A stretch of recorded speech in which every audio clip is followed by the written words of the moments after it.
Bom dia, pessoal. 8 horas da manhã. Estamos aqui para mais um estudo. Cadê todo mundo? Quem está entrando aí? Bom dia. Hoje, quarta-feira, 8 da manhã, vamos fazer aí o estudo do nosso capítulo 22. Esperando nossos amigos entrarem. Olá, Luísio, bom dia, tudo bem? Hoje nós teremos aí convidado para participar junto com a gente do estudo. Esperando aí ele chegar, para a gente fazer uma reflexão aqui em parceria. O tema de hoje é antifalsos profetas. Bom dia, Luísio. Vamos esperar o pessoal chegar.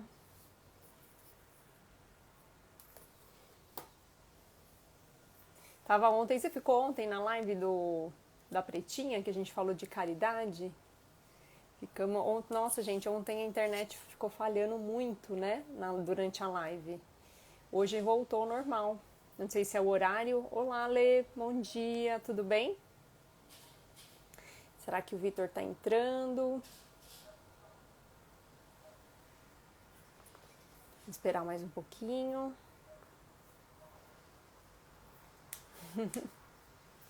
E aí, Lê, como é que você tá? Comenta aí pra mim, como é que vocês estão chegando, gente?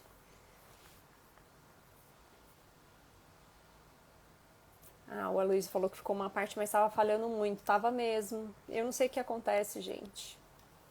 O técnico aqui já veio umas 3 vezes para tentar resolver. Aí quando ele vem, funciona, arruma bonitinho, tá funcionando. Ele vira as costas, começa a dar problema de novo.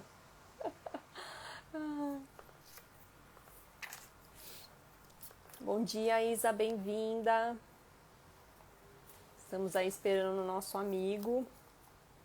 Vitor está entrando. A Aloysio já está dando a deixa aqui, né, Aloysio? Aloysio, vem fazer também um dia de reflexão com a gente. Já fica aí o convite. Vamos começar a trazer convidados, pessoal, porque como agora a gente tem 91 dias, para também não ficar muito maçante, a gente vai trazendo os convidados aqui para participar com a gente da reflexão, tá bom?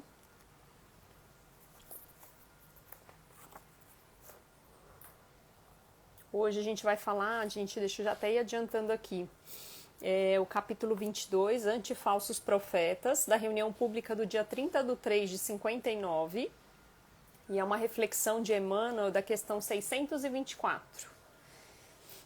Eu vou até ler a questão enquanto o Vitor não chega, porque aí a gente vai já entrando aqui, adentrando no assunto, pode ser? Então deixa eu entrar aqui na questão. O que diz a questão 624? Ela é bem curtinha, então acho que vale a leitura.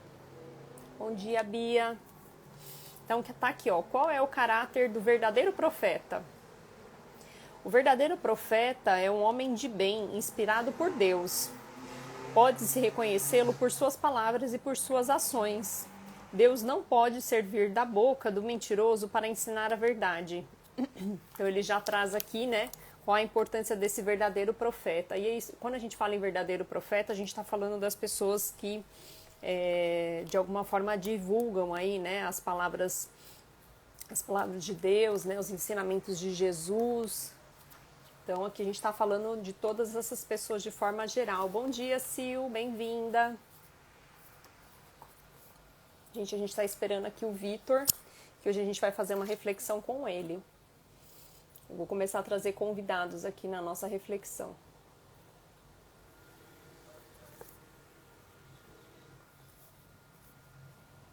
Entrou, olha ele aí, deixa eu chamar ele aqui. Gente, quem não segue ainda o Vitor, lá do Aprendizes, já procura ele aí no Instagram e já começa a seguir o Vitor. Que ele faz um trabalho muito bacana e normalmente a reflexão dele é na sequência aqui da minha. Oi, Vitor, bom dia. Fala, Cleidis. Muita alegria estar aqui com você. Desculpa o atraso, não estava Imagina. aparecendo para mim aqui a transmissão. Demora um pouquinho para Agora acho que deu carregar, né? certo. E aí, vamos começar? Eu já Vamos. comecei a leitura aqui do livro, do livro Não, dos sem Espíritos problema da algum. Questão, da 624, para dar um contexto, porque ela é bem curtinha, né? Como é que você prefere fazer? Eu vou lendo e a gente vai falando, pode ser? Da forma que se for melhor para você, como você preferir. Então vamos lá. Vou começar lendo e a gente vai parando e fazendo a reflexão em cima do texto, tá? Beleza. Então começa assim: acautela-te em atributos aos falsos profetas o fracasso de teus empreendimentos, né? Recorda que todos somos tentados segundo a espécie de nossas imperfeições. Não despertarás a fome do peixe com uma isca de ouro, nem atrairás a tentação do cavalo como um prato de pérolas, mas sim ofertando-lhes a percepção leve, bocado sangrento ou alguma concha de milho. E aí, Vitor? Oi, Lavínia. Isso é interessante porque nos lembra de uma fala da Epístola de Tiago. Cada um é tentado pela própria concupiscência. Ou seja, cada um é tentado por aquilo que te atrai. A tentação não está na situação em si, e sim no próprio coração. Então, não é as pérolas brilhantes que geram a tentação. Se der para um cavalo, não vai tentá-lo em nada. Agora, ofereça um milho para o cavalo, já vai ter um efeito, enquanto que o milho para nós não faria nada e os brilhantes já causaria a tentação. A tentação não está no objeto exterior em si, mas dentro das virtudes ou dos vícios que nós já construímos em nosso íntimo. Então, começa logo nisso. Eu lembro dessa fala da Epístola de Tiago: cada um é tentado pela própria concupiscência. É isso. E aí eu acho interessante nessa primeira fala dele, né, que ele traz assim, do atribuir aos falsos profetas o fracasso dos teus empreendimentos. Então ele chama isso para responsabilidade, né, da pessoa que está passando a mensagem. Então não adianta você terceirizar e falar que você recebeu uma intuição, né, de alguém ou de determinado espírito se você não passa por esse crivo da verdade, né? Então ele já puxa essa responsabilidade para nós como indivíduos, né? A partir do momento que eu me torno mensageiro, eu tenho essa responsabilidade de saber qual é a mensagem que eu estou passando, né? Exatamente. Esse é um ponto bem assim, dessa reflexão, eu diria, que a questão, isso puxa sempre para o nosso íntimo. Então não é a tentação exterior, não é a influência exterior, é sempre diante do que nós já construímos dentro de nós mesmos. É isso. Queria dar um oi para o Wilson, que entrou aqui, o Jorge acabou de entrar também. O aprendiz Gisele é a Lavínia, né? Um beijo, pela Lavínia, conta operativa também. do aprendiz Slide. Muito bom. Então, bem-vinda. E aí, vamos continuar aqui? Então, ele fala assim, ó: desse modo, igualmente, somos todos induzidos ao erro na pauta da sua própria estultícia. E aí, já traz uma palavrinha aqui difícil, né? Nesse trechinho aí, nada mais é do que estupidez. Então, ele fala da nossa própria, né? Desse modo, igualmente, todos somos induzidos ao erro na pauta da nossa própria estupidez. Dominados de orgulho, cremos naqueles que nos incitam à vaidade e, sedentos de posse, assimilamos as sugestões infelizes de quantos se proponham a explorar-se a insensatez e a cobiça. Né? Então ele traz aqui essa questão do orgulho, né? De que muitas vezes quando a gente começa a receber muito elogio, a gente começa assim, vai descer, né? Ficar extremamente orgulhoso e a gente vai se desviando aí do caminho reto, né? Exatamente, é bem isso mesmo. Eu ia fazer um comentário, mas falei, você já sintetizou tudo, vou esperar a próxima. Pode falar. Não, mas eu ia fazer, basicamente você já colocou aí na fala, então. E é interessante, né, Vitor, quando a gente fala dessa questão do orgulho, né, da gente se envaidecer. Normalmente quem fala pra gente a verdade, né, que traz realmente aquela questão das nossas imperfeições, a gente não costuma aceitar, né, de forma, né, tranquila. Então a gente sempre causa uma barreira, né, quando as pessoas realmente trazem aquelas imperfeições, que é aquilo que realmente a gente precisa trabalhar, que é a verdade que existe em nós e muitas vezes a gente não aceita, né. Mas quando as pessoas elogiam seus pontos positivos, você começa assim, vai descer e aí você quer permanecer com essa pessoa, né. É meio que... Emmanuel coloca para não desprezarmos os inimigos, porque os inimigos são aqueles que nos dão essa verdade gratuita. Então, o amigo muitas vezes fica sem graça de falar a nossa imperfeição. O inimigo não, ele vai falar sem problema algum. Exato, ele tenta atenuar, né? Os amigos, quando vai falar, ele não consegue falar de forma aberta, né? Espontânea. E os inimigos conseguem trazer dessa forma, né? Gente, Marcos, bom dia. Marina, o pessoal entrando aí. Sejam Marina aí é minha mãe, bem-vindos. junto. Hã? A Marina aí é minha mãe. Ah, é sua mãe? Então, bem-vinda, Marina. Então vamos lá. É preciso lembrar que todos somos no traje físico ou dele desenfaixados, espíritos a caminho, buscando na luta e na experiência os fatores da evolução que nos é necessária. E por isso mesmo, se já somos aprendizes do Cristo, temos a obrigação de buscar-lhes o exemplo, parâmetro ideal da nossa conduta. E aí, Vitor? Essa questão, né, até a expressão que usou, né, aprendizes do Cristo, né, aqui aprendizes do Evangelho e tudo mais. Desculpa só estar um pouquinho rouco aqui, tá? Peço Tranquilo, de perdão. manhã é assim mesmo. E não, é que ontem um amigo meu veio, a gente jogou o jogo e ficou gritando lá, tentando marcar gol no jogo. Então a Eu tô bola. assim por conta do tempo seco também, porque tá muito seco, né? Tô com a minha aguinha aqui do lado, mas Mas um ponto aí interessante é que quando até usa a expressão, né, aprendizes do Cristo, né, que o aprendiz do Evangelho, dá para fazer o paralelo, é que o aprendiz é justamente aquela figura que busca seguir os passos do Cristo, mas que é ainda falível, é ainda passível de errar, de tropeçar nas pedras comuns da vida. Então é essa dualidade. Ao mesmo tempo que é aquele que está buscando seguir os estamentos, qualquer dificuldade pode fazer ele tropeçar.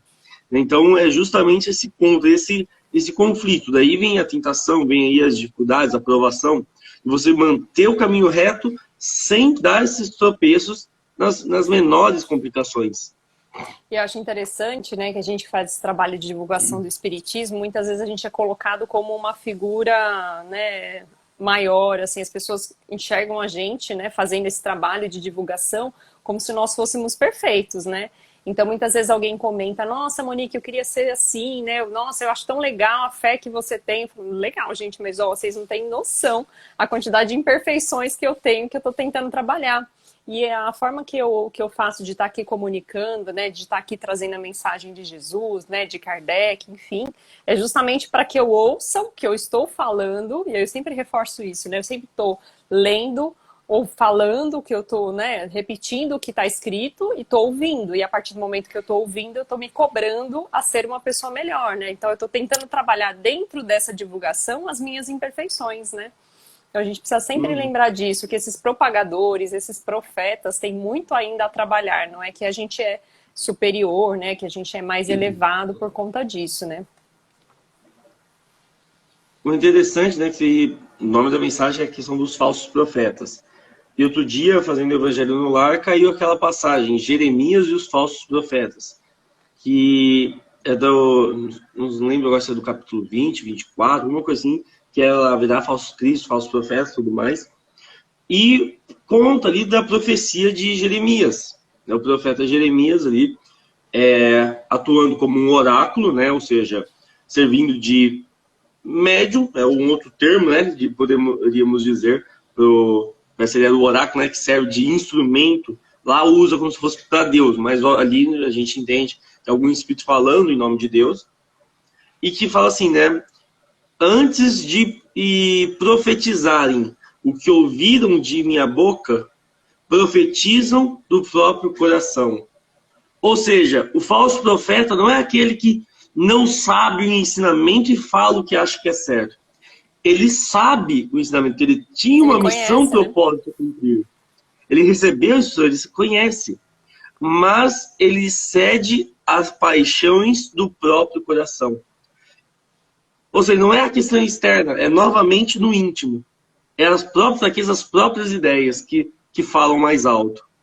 E é legal a gente reforçar na frase, né? Quanto mais for dado, mais será cobrado, né? Então, quanto mais conhecimento a gente tem, mais a gente tem que realmente trabalhar essas questões em nós, porque nós seremos cobrados disso, né? Aquele que é ignorante, não tem esse conhecimento, não tem domínio aí dos ensinamentos de Jesus, muitas vezes não será cobrado como nós, né? Que conhecemos, né? Exatamente. E aí, acho interessante também a gente bem falar aqui da questão da culpa, né? Porque muitas vezes a gente enxerga, a gente precisa saber dessas nossas imperfeições, né? A gente sabe os pontos que nós precisamos trabalhar. Aqueles que não sabem precisam começar a trabalhar essas questões, né? O que eu tenho de imperfeição aqui que eu preciso trabalhar, que eu estou aqui no planeta Terra para conseguir, de alguma forma, trabalhar essas questões, né? Como diz ali Santo Agostinho, sempre fazer aquele exercício diário de o que eu fiz de bom, né? O que eu fiz que eu posso melhorar, o que eu fiz hoje no dia que eu posso ter prejudicado alguém ou magoado alguém, como é que eu faço para ser melhor no dia seguinte, né? E aí a gente não pode se culpar tanto, né? A gente precisa reconhecer essas nossas imperfeições, né? Entender que existe a necessidade de trabalhar essas questões, mas não ficar alimentando esse sentimento também de culpa, né?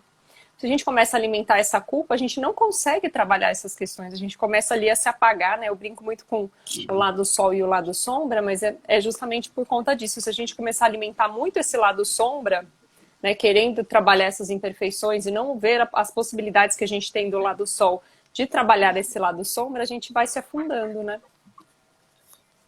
Imagina se Paulo de Tarso tivesse caído na culpa. Se na hora lá da estrada de Damasco, em vez de simplesmente seguir lá e virar e falar: Senhor, o que queres que eu faça? E começar a trabalhar no bem, se ele tivesse ficado preso em complexo de culpa. Não teria feito todo esse trabalho, né? Exato. Vamos lá?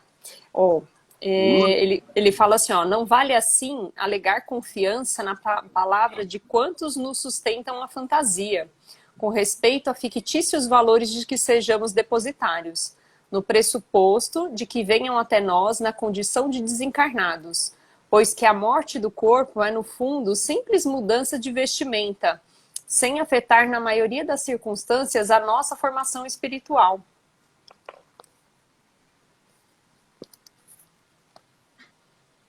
Pode falar com ele, Isabel. Pode, então tá bom. Eu achei legal que ele fala assim, né, dessa questão de sustentar a fantasia, né, da gente alimentar essa nossa questão do orgulho e da vaidade. O quanto a gente tem que ter cuidado com essa questão da fantasia, porque senão a gente começa, né, e aí como você falou da questão dos médiums, né, quando a gente tem uma determinada mediunidade e a gente sabe que essa questão da mediunidade é uma coisa que nós precisamos trabalhar em nós, né, então através daquelas mensagens que a gente recebe, né, ter esse aprendizado, aproveitar essa oportunidade para a gente fazer esse nosso aperfeiçoamento moral, né? E se a gente começa assim, vai descer, né? E se orgulhar demais dessa situação, a gente começa caindo no caminho errado, né? É mais ou menos aquela coisa lá do filme Matrix, né? Que fica preso ali no mundo fictício e começa a achar que aquilo é a realidade, né? E é necessário que a gente comece a despertar. Até uma coisa, aproveitando, fazendo referência à parte do filme Matrix, dessa coisa, que recentemente eu descobri por que no filme eles têm tanto aquela coisa lá de pôr o óculos. É um trocadilho que eles fazem, que aqueles que normalmente estão usando óculos escuros lá no filme, são aqueles já libertados. Então, aqueles que estão com os olhos tampados, ironicamente, são aqueles que já enxergaram a verdade. Olha. E aqueles que não têm nada na frente dos olhos, ainda não conseguem ver o que está bem na frente deles. Logo, tanto que no primeiro filme, logo quando o Neo sai ali da Matrix e tudo mais, ele vira e pergunta: por que meus olhos doem? E o Morpheus responde: porque você nunca os usou ainda. Né? Então isso nos traz a reflexão, né? Aqueles que têm olhos de ver e ouvidos de ouvir. É bem isso mesmo. E eu gosto muito de lembrar também de que nós temos uma boca e 2 ouvidos, né? Justamente para isso, porque a gente tem que falar muito menos e ouvir muito mais. Então, assim, a gente tem que estar sempre nessa reflexão diária, ouvindo essas mensagens como a gente está fazendo agora e refletindo. E eu busco também sempre seguir outros canais, né? Como eu sigo Aprendizes, como eu sigo diversos outros amigos que fazem trabalhos semelhantes, para a gente estar sempre ouvindo e reforçando as questões que nós precisamos trabalhar. Acho que é fundamental, né, esse ponto. Vamos lá? Vamos continuar? Até aproveitando, só dando um parentezinho rápido. Como não estava aparecendo ali para mim, eu pesquisei ali a página, eu deixei de seguir e segui de novo aí você para ver se funcionava depois na próxima. Então, Depois me fala se vê a notificação certinho que eu voltei a seguir aí. Depois avisa só. Aviso sim. Vamos lá. Eu lembro, você falou do Matrix, né? Eu lembrei que a gente está preparando aí uma live para falar dos Cavaleiros, né? Aí só um adendo aqui, pessoal. Aí ontem a gente estava fazendo uma reuniãozinha para a gente se organizar, porque agora, né? Primeiro eu ia começar a gente fazendo eu e o Jardel, né? E agora já tá com todo mundo envolvido, todo mundo querendo entrar nos Cavaleiros. Então vai ser bem legal. Sexta-feira aí estaremos aí no Home Office Espírita falando dos Cavaleiros do Zodíaco. E foi você que instigou, né? Eu e o Jardel de falar sobre isso. Não, você que falou de Cavaleiros do Zodíaco no comentário, falou, não sei nada do assunto, mas bora falar, quem sabe. Não, e vai dar muito certo, vai dar bom. Isso aí. Então vamos lá. Não creias desse modo em todo espírito, diz-nos o apóstolo, né? Porquanto semelhante atitude envolverei a crença cega em nossos próprios enganos com a exaltação de reiterados caprichos. E aí tem tudo a ver com isso que você falou, né? Dessa vaidade acerbada, né? Que quando a gente começa assim, vai descer e se achar, né, superior, né? Que é essa questão da mediunidade e da comunicação que eu estou recebendo, seja por psicografia, psicofonia, enfim. Quando eu começo a me envaidecer, eu começo a ficar cego. E eu não consigo mais fazer o filtro das mensagens que eu recebo para saber se realmente aquela mensagem é uma mensagem positiva, uma mensagem de iluminação, né, que realmente vai fazer o bem para o próximo, ou se eu estou simplesmente recebendo qualquer mensagem aqui de espíritos muitas vezes levianos, e eu acabo me envaidecendo, né, com isso. E aí a gente entra naquela situação de fascinação, né? Em que o médium né, se envaidece, começa a acreditar que tem espíritos superiores ali ao lado dele, trazendo determinadas mensagens, e muitas vezes aquele espírito que se aproxima e começa a dar comunicação são espíritos inferiores, que estão se aproveitando do médium naquela condição, e aí ficam ali, né, naquela situação de fascinação e que o médium não consegue distinguir o que é bom e o que é ruim das mensagens, e ele acaba se aproveitando e fazendo do médium seu instrumento, né? Exatamente. É bem legal, até ia fazer uma reflexão em cima dessa parte, né, que mencionou, né, do Cavaleiro do Zodíaco, mencionou da parte do Matrix, que a gente consegue tirar bastante reflexões em cima disso, né, fazer bastante esses paralelos entre a parte da ficção e a realidade, né? Então, no parágrafo anterior, eu acho que falou da questão do perigo ali da parte da ficção, não sei se estava, não lembro se estava escrito, da ou se você fantasia, mencionou. né? Isso, da fantasia. Da fantasia, né? Dos respeitos fictícios valores, né? Exatamente. Então, é interessante porque a fantasia serve para tirarmos instrumentos e construirmos aprendizados, mas não para nós ficarmos presos nessa fantasia. E também nesse última parte que você acabou de ler, que fala, né, a fala do apóstolo, não creais em todos os espíritos. Daí é um trecho, só para falando para o pessoal, é um trecho da carta, se não me engano, a primeira carta de João, lá pelo capítulo 4, que fala, não creiais em todos os espíritos, mas vejai primeiro se os espíritos são de Deus. Então, olha que interessante a reflexão, daí é mais atual com a doutrina espírita impossível, né? E eu recentemente até postei das mensagens que eu mando aí de manhã, falando a respeito daquela orientação de Moisés lá atrás, de não evocar os espíritos, muito por conta disso, porque naquela época, né, não se tinha a condição que nós temos hoje de fazer, né, essa separação, né, do que é bom, do que é ruim, do que a gente pode realmente aproveitar dessas mensagens. As pessoas dessa época utilizavam, né, esse recurso de se comunicar com a espiritualidade, muitas vezes pela curiosidade, né, e não simplesmente para o estudo, para aproveitar as melhores mensagens. Então, é bem legal quando a gente começa a associar, né, a todas essas passagens aí. Vamos seguir? Vamos lá. O ouvido que escuta é irmão da boca que fala. Ilusão admitida é a nossa própria ilusão. Apetite insuflado é apetite que acalentamos.